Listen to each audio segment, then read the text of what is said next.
solution avec Valentin Candaz. Valentin Candaz qui va se retourner. Non, il préfère passer derrière Damien Fachan qui va. Bien joué. Damien Fachan, l'ouverture du score, lui qui a déjà marqué la semaine dernière. C'était face à Metz en Coupe de France. Allez, c'est parti.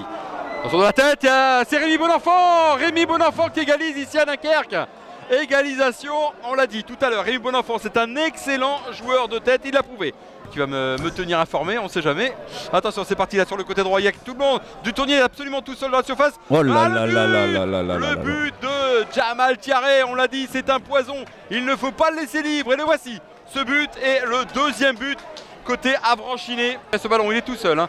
Il est tout seul. Damien Fachan qui fait l'effort. Attention, ce ballon contré qui échoue sur le poteau. Et le ballon qui a été prolongé par Clément Michel et le ballon pour Brunel. Le ballon est toujours dunkerquois. Brunel à nouveau qui va pouvoir frapper. Ouais, c'est du cafouillage là, dans la défense d'Avranches. Le ballon arrive jusqu'à Dimitri Boudot.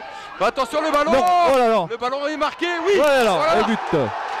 Et le ballon arrive au fond des filets. Et ce ballon est mis au fond des filets par qui?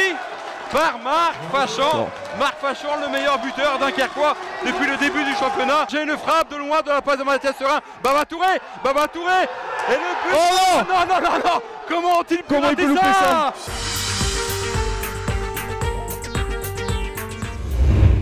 On va prendre l'un contre un avec cette frappe. Attention, le but. Et le but de Grenoble.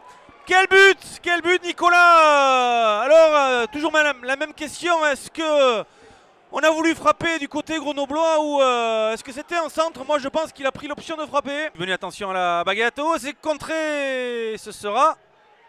C'est un penalty, contré de la main. Penalty Nicolas. Là, qui essaye de mettre un petit peu Elogo dans de mauvaises conditions en bougeant beaucoup, pourquoi pas. Il n'a pas sifflé. Si. Et ce sera le second but pour Elogo avec 2-0 à la 39e.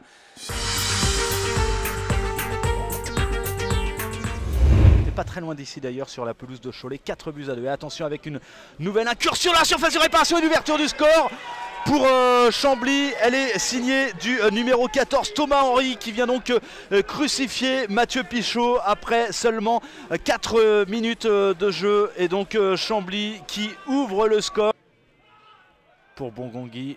Allez, la frappe de Bongongui sur la transversale. Le petit contrôle, le centre-pied gauche, le beau centre et la reprise de volée d'Ekmayer sur le poteau.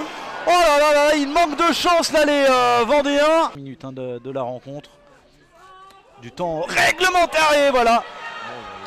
Avec le but de Montiel et le match est a priori plié hein, là clairement. Voilà. Avec Romuald de Marie, le centre de Marie, la tête de Gbo et voilà la réduction du score est magnifique. Elle est superbe la réduction du score avec la tête plongeante de Gbo. Maxillaire et attention avec ce ballon pour Montiel dans la surface de réparation et le but du chaos, ça y est il est là. Encore une fois une défense aux abonnés absents là.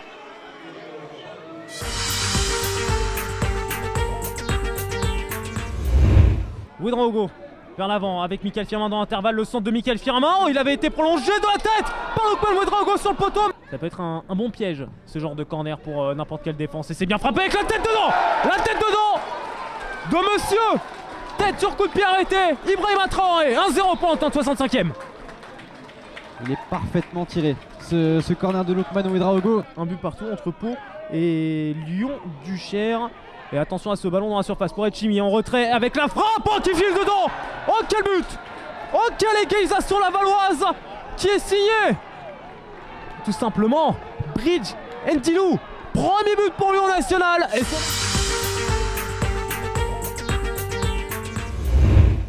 alors ce sera Idaza, pied droit, but. Oh l'ouverture du score de Saïd Idaza, le coup franc et le petit rebond qui termine au fond des filets ensuite. Et voilà Concarneau qui ouvre le score.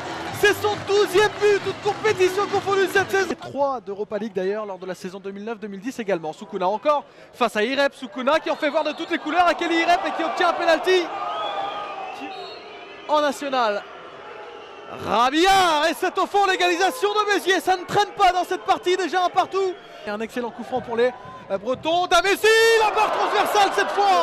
On sent un garçon Et attention à Damessi dans la surface de réparation pour le deuxième but de l'US Concarneau et le voilà, son premier cette saison. Est-ce qu'il va allonger et ce sera pour Jafren Simba peut-être long. Oh si ça va revenir dans les pieds de Simba qui va tenter le long. Il est superbe Jafren Simba qui signe son premier but national.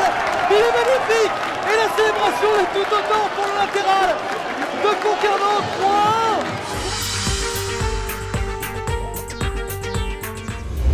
Milieu de terrain et un ballon de contre déjà avec Moupanza pour les Palois qui trouve sur la gauche, c'est une bonne occasion et c'est déjà le premier but du score. Et c'est déjà le premier but sur la première action des Palois et déjà 1-0 après 5 minutes de jeu pour le Pau FC ici face à Lyon.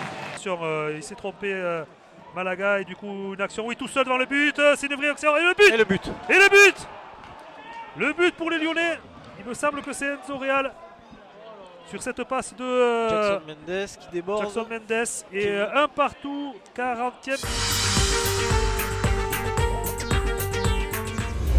Le ballon qui va revenir dans les pieds justement des sudistes, des Marseillais avec ce bon démarrage là de Tamboura, le centre, l'instantané. Hop, hop, hop, hop, hop, hop. Mbo qui a failli bien tout simplement tromper son gardien, la deuxième chance juste derrière pour Marseille Consola qui va passer au-dessus. C'est un des plus beaux représentants. Attention à Tamboura qui va rentrer dans cette surface de réparation qui élimine Endo par la passe. Maguette Diong désormais. Oh le poteau. Extrême réussite pour l'US Créteil-Lusitanos. Sportif, il avait parié sur internet, non pas contre ou pour son équipe de Nîmes. Oh, attention, à nouveau le bon appel, le petit piqué de Maguette Diong, la deuxième chance pour Sako.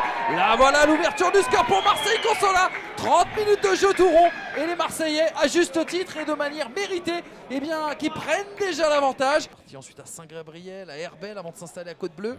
Regardez ça. Oh, et penalty. Et bien voilà, Anderson. Écoutez Anderson si vous devez faire des paris les amis. L'expérience de Oumar Pouille face au métier de Siegfried Aïssikene. C'est parti pour Pouille. Contre-pied parfait, égalisation à but partout. L'USCL est encore vivant dans ce match, mais l'USCL revient de très très loin. Très très loin.